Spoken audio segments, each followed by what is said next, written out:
Selamat pagi, Bapak Ibu Saudara yang saya kasihi dalam Tuhan Yesus. Bagaimana kabar saudara?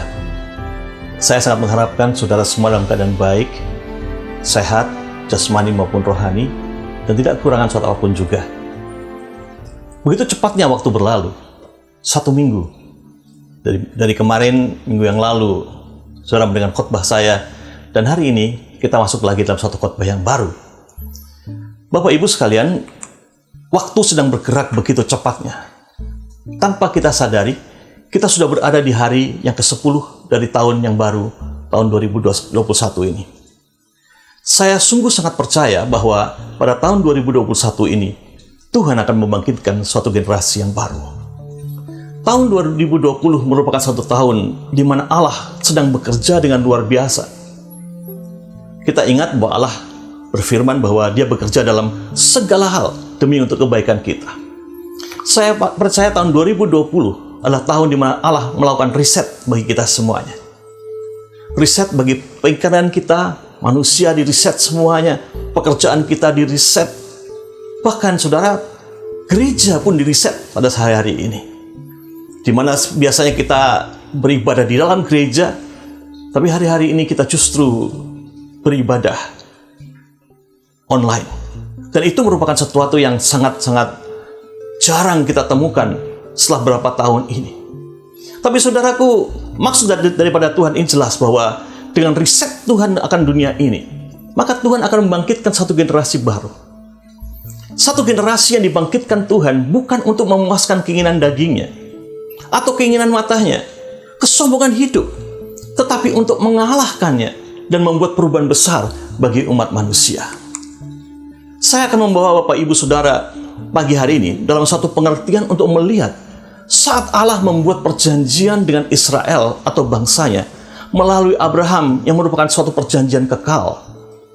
Bapak Ibu, Allah sudah berjanji kepada Abraham bahwa Dia akan menjadikan Abraham bapa semua bangsa. Bahkan dari keturunannya akan seperti bintang di langit dan pasir di pantai. Itu merupakan sesuatu yang sangat besar.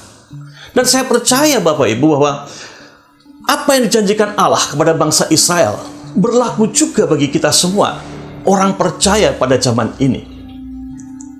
Firman yang keluar dari mulut Allah tidak akan kembali kepadanya dengan sia-sia, tapi Ia akan melaksanakan apa yang Allah kehendaki dan akan berhasil dalam apa yang disuruh Allah kepadanya.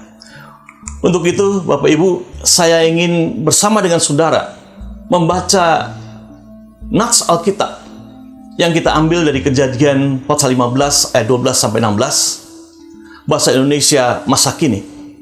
Ayat 12 berkata demikian: ketika matahari mulai terbenam, Abraham mulai tertidur nyenyak. Tiba-tiba ia diliputi rasa takut yang sangat luar biasa. Tuhan berkata kepadanya, ingatlah, keturunanmu akan menjadi orang asing di negeri lain.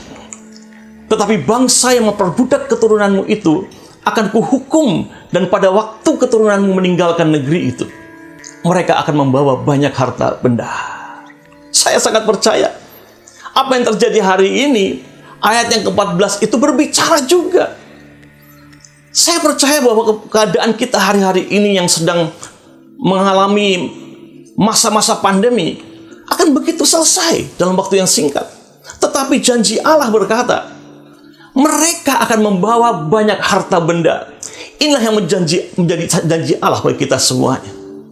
Allah menginginkan kita ini dalam masa-masa riset seperti ini, itu tidak akan keluar dengan tangan kosong, tapi dikatakan membawa banyak harta benda. Ayat 15 berkata demikian, engkau sendiri, Abraham, akan mencapai usia tinggi. Engkau akan mati dengan tenang, lalu dikuburkan. Ayat ke-16 berkata demikian, sesudah 4 keturunan anak cucumu akan kembali ke sini. Karena aku tidak akan mengusir orang Amori sebelum mereka menjadi begitu jahat sehingga perlu dihukum. Ayat 18, dan pada waktu itu juga Tuhan mengadakan perjanjian dengan Abraham. Kata Tuhan, aku berjanji akan memberikan kepada keturunanmu seluruh tanah ini, mulai dari batas negeri Mesir sampai sungai Efrat. Bapak Ibu Saudara, bukankah ini suatu janji Tuhan yang luar biasa bagi kita semuanya? bahwa pemulihan Allah adalah pemulihan yang total bagi kita semuanya. Allah tidak menginginkan pemulihan yang dilakukan itu pemulihan yang separuh-separuh, tapi betul-betul pemulihan yang sangat-sangat total, sehingga dia katakan, bagi umatku, maka dia akan memberikan kepada kita seluruh tanah mulai dari batas negeri Mesir sampai sungai Efrat. Saya nggak tahu, saudaraku, apakah tahun-tahun ke depan ini Allah punya rencana besar bahwa kerajaannya akan didirikan di atas dunia ini sesuai dengan apa yang diajarkan Tuhan Yesus dalam doa Bapa kami. Tapi saudaraku, saya ingin berkata pada kita semuanya, seperti apa yang saya rasakan, dan saya juga dapat memastikan saudara pasti juga merasakan, bahwa Allah akan merubah keadaan dunia ini, gerejanya, juga orang-orang yang percaya kepadanya. Seperti yang dikatakan dalam kitab Yoel 2 ayat 18. Lalu Tuhan memperhatikan tanahnya. Apa yang dimaksudkan, saudaraku? Memperhatikan tanahnya. Tuhan memperhatikan dunia ini dan mengasihi umatnya. Saya senang sekali dengan ayat ini. Yang berkata mengasihi umatnya.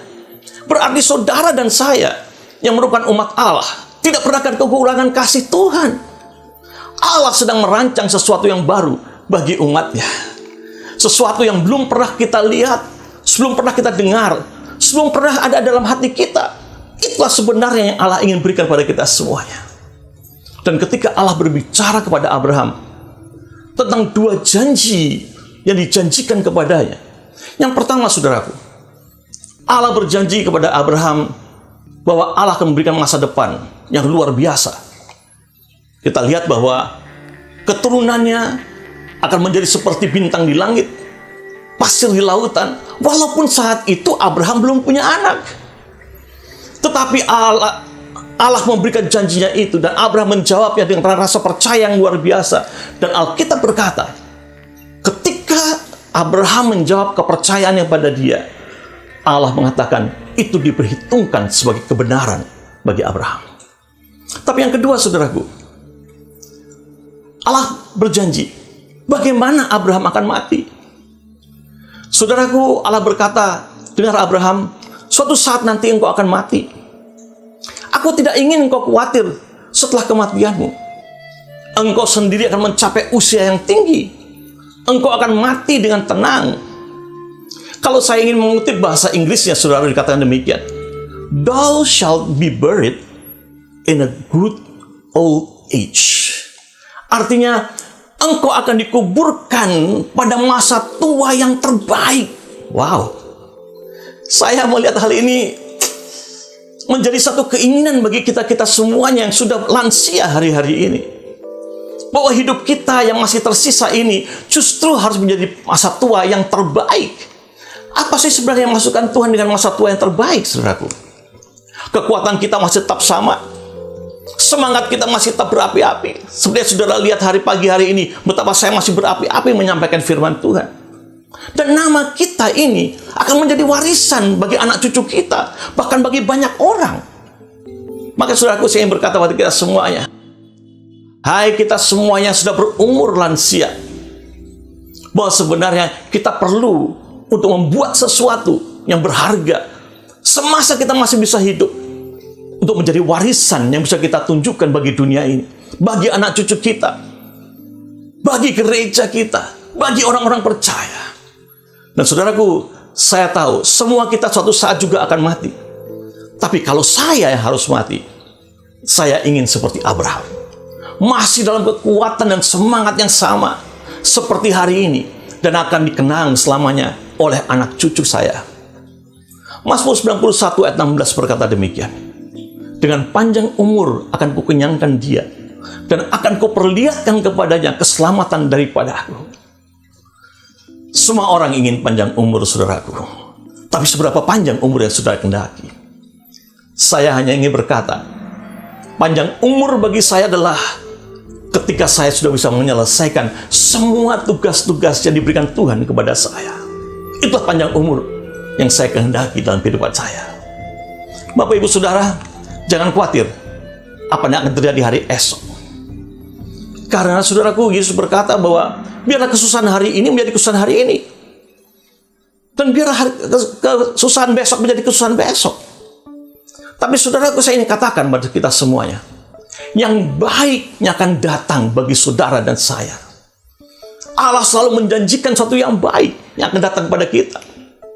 Dan hal yang kedua yang dikatakan Tuhan pada Abraham, bila engkau harus mati, jangan khawatirkan anak-anakmu. Tuhan telah membuat janji kepada Abraham bahwa Tuhanlah yang akan memelihara anak dan cucunya. Dalam perjalanan anak-anakmu, sesuatu yang tidak diinginkan atau masa gelap pasti akan terjadi. Tetapi aku, kata Tuhan, telah berjanji mengembalikan mereka ke tanah yang aku janjikan. Wow. Saudara, siapa di atas dunia ini yang tidak pernah mengalami masa kegelapan, masa tekanan? Kita semua menghadapinya. Tetapi satu hal yang saya lihat dan saya dengar daripada Tuhan adalah bahwa Dia katakan, Dia akan mengembalikan kita ke tanah yang aku janjikan. Abraham, anak-anaknya, mereka akan dikembalikan pada tanah perjanjian yang penuh dengan susu dan madu, merupakan sesuatu yang berharga bagi kita semuanya. Dan saya percaya, saudaraku, setiap saudara dan saya, kita akan punya harapan seperti demikian itu. Bagaimana sulitnya atau gelapnya hari ini, Tuhan telah menetapkan mereka, anak-anakmu dan cucu-cucumu, untuk kembali dengan harapan yang besar.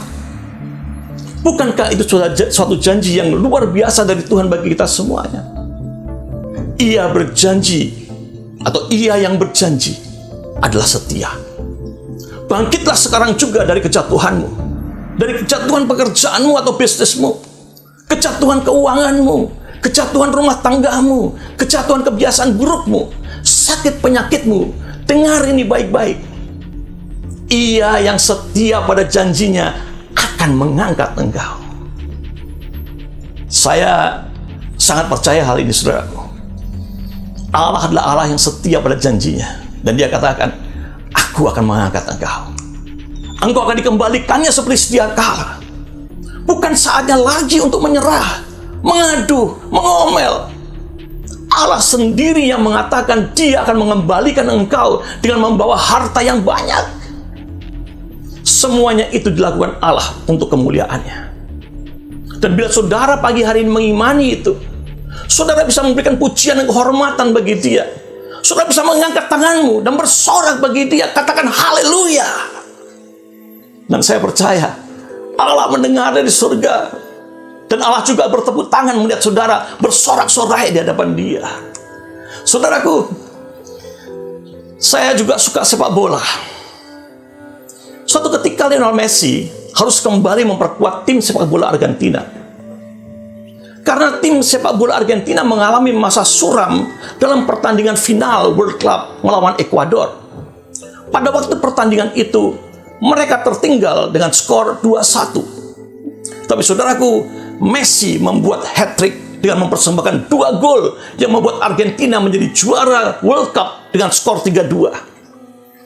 Saudara, ketika dia ditanya, mengapa engkau begitu berapi-api bersemangatnya?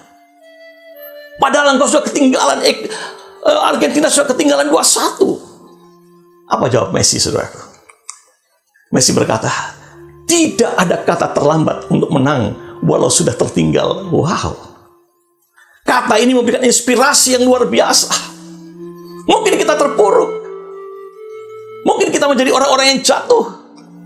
Tapi saudaraku, tidak ada kata terlambat untuk menang walau sudah tertinggal. Kita punya Allah yang berkata, aku tidak akan menyerah pada apapun juga. Benar, saudaraku. Ketika engkau berbuat dosa, berbuat kejahatan yang besar, manusia tidak lagi dekat dengan Tuhan, apakah Tuhan menyerah? Allah katakan, aku tidak akan menyerah pada apapun juga. Dan saya sangat mengharapkan saudara juga bisa berlaku seperti demikian ini. Jangan menyerah akan apapun juga. Seperti dikatakan dalam 2 Samuel 14 ayat 14. Kita semua akan mati. Kita ini seumpama air yang tumpah ke tanah dan tidak dapat dikumpulkan kembali. Allah pun tidak akan menghidupkan lagi orang yang sudah mati. Sebab itu hendaklah kiranya tuanku berusaha supaya orang buangan dapat pulang lagi. Perkataan ini sebenarnya dikatakan oleh seorang wanita yang dipilih oleh Yoab untuk datang kepada Daud setelah Daud membuang Absalom sebagai hukuman karena Absalom membunuh Amnon saudaranya, dan meminta Daud agar Absalom diterima kembali. Oleh karena kesalahan dan pelanggaran kita di hadapan Tuhan, kita seakan-akan sebagai air yang tumpah ke tanah dan tidak dapat dikumpulkan kembali. Tetapi Allah punya rencana untuk menyatukannya kembali, memulihkan kita semua yang terbuang. Apapun yang telah kita lakukan, Allah telah membuat jalan supaya kita yang telah terbuang punya jalan untuk kembali kepadanya. Saya melihat betapa kasih Allah yang begitu besar, begitu luar biasanya Dia mengasihi kita. Seakan-akan kita ini begitu berharganya di hadapan Allah, dan memang kita berharga di hadapan Tuhan. Apakah karena dosa kita tidak lagi berharga di hadapan Tuhan? Kita tetap berharga di hadapan Tuhan. Maka Allah telah membuat jalan supaya kita yang telah terbuang punya jalan untuk kembali kepadanya. Bapak Ibu, saya teringat Yesus berkata, "Akulah jalan dan kebenaran dan hidup. Tidak ada seorang pun yang datang kepada Bapa kalau tidak melalui aku." Tuhan Yesus adalah juru damai antara kita dan Bapa, sehingga kita dikumpulkannya kembali bersama dengan Bapa. Saatnya sekarang engkau mengalami Roh Allah yang memimpin engkau dan yang membawa engkau kembali kepada Bapa. Seperti Ayub yang berkata dalam Ayub 14 ayat yang ke-7, 8 dan 9, masih ada harapan bagi pohon yang ditebang. Ia akan bertunas lagi lalu bercabang. Meskipun di dalam tanah akarnya menjadi lapuk dan tunggulnya mati karena busuk, tapi bila disentuh air, ia ditumbuh lagi seperti tanaman muda, tunas-tunasnya kembali. Saudara, hanya satu hal yang bisa dilakukan agar pohon itu hidup kembali, yaitu tersentuh oleh air. Mungkin saudara saat ini sedang terpotong dari pohon keluargamu, terpotong dari lingkunganmu, terpotong dari orang-orang yang kau kasih, terpotong dari sahabat-sahabatmu. Maka saudaraku, ketika Yesus bertemu dan berbicara dengan wanita Samaria, Ia berkata tentang dirinya, "Jikalau engkau tahu tentang karunia Allah dan siapakah Dia yang berkata kepadamu, 'Berilah aku minum,' niscaya engkau telah meminta kepadanya, dan Ia telah memberikan kepadamu air hidup itu." Bukankah Yesus itu air hidup? Air yang menghidupkan. Ketika saudara menerima Dia sebagai Tuhan Juru Selamat dan menerima air hidup itu, ada satu kehidupan baru yang muncul dalam diri saudara. Maka saudaraku, jalan untuk dihidupkan kembali adalah tersentuh oleh air hidup, yaitu Yesus Kristus sendiri. Saya sangat percaya bahwa dengan apa yang dikatakan ayat ini, bahwa sebenarnya kita mesti melihat bahwa di dalam Alkitab kita melihat bagaimana Allah itu sedang bekerja dengan luar biasa. Allah sedang menginginkan kita semuanya sebagai orang-orang yang mengerti bahwa kita menjadi orang-orang yang sebenarnya terbuang, tapi Allah sedang mengerjakan sesuatu supaya kita dapat kembali lagi ke pangkuannya. Saya sangat percaya, dan kalau hari ini saudara ada yang terputus dari keluargamu oleh karena perceraian, anak-anak menjadi korban karena perselingkuhan dan pengkhianatan janji orang tuanya, menjadi korban kecanduan obat terlarang, depresi karena putus asa akan penyakitmu, seakan tidak ada jalan untuk kembali. Saya hanya ingin berkata pada kita semuanya, Ia yang berfirman, "Akulah air hidup. Bila Ia menyentuh aku, tungkul yang sudah membusuk akan dihidupkan kembali, dan dahan dan ranting akan bertunas, dan semangat yang telah padam akan menyalakannya kembali." Firman Tuhan dalam Mazmur 46 ayat 4 berkata demikian, "Ada aliran sungai yang mengembirakan kota Allah, tempat kediaman Allah yang maha tinggi. Paksakan memaksakan dirimu untuk menyentuh, bahkan tenggelam dalam sungai kota Allah yang mengembirakan itu, maka pemulihan Allah akan terjadi bagi dirimu. Apa yang telah keluar akan kembali masuk, yang terpuruk akan ditegakkan. Ada aliran air di mana orang mati akan dihidupkan kembali. Mereka yang tertekan akan menari kembali di hadapan Allah. Perhatikan ini, saudaraku. Ada satu kisah yang diceritakan Yesus yang sangat menarik tentang anak yang terhilang, yang kembali ke rumah ayahnya. Bapak Ibu, anak ini pergi meninggalkan rumah bapaknya. Dia ingin mendapatkan satu kesenangan di luar rumah bapaknya. Tapi saudaraku, dari rumah bapak, dia akhirnya harus berlabuh dalam kandang babi. Tapi suatu saat, saudaraku, ketika dia mulai sadar, dia ambil satu keputusan untuk keluar dari kandang babi itu, untuk kembali kepada bapaknya. Lukas 15 ayat 20 berkata demikian. Maka berangkatlah ia pulang kepada ayahnya. Masih jauh dari rumah, ia sudah dilihat oleh ayahnya. Dengan sangat terharu, ayahnya lari menemuinya, lalu meluk dan menciumnya. Kisah ini jadi kisah yang klasik. Dari sekolah minggu sampai kita hari-hari ini sudah sering mendengarkan tentang kisah ini. Tapi saudaraku, di balik kisah ini, apa yang bisa kita pelajari?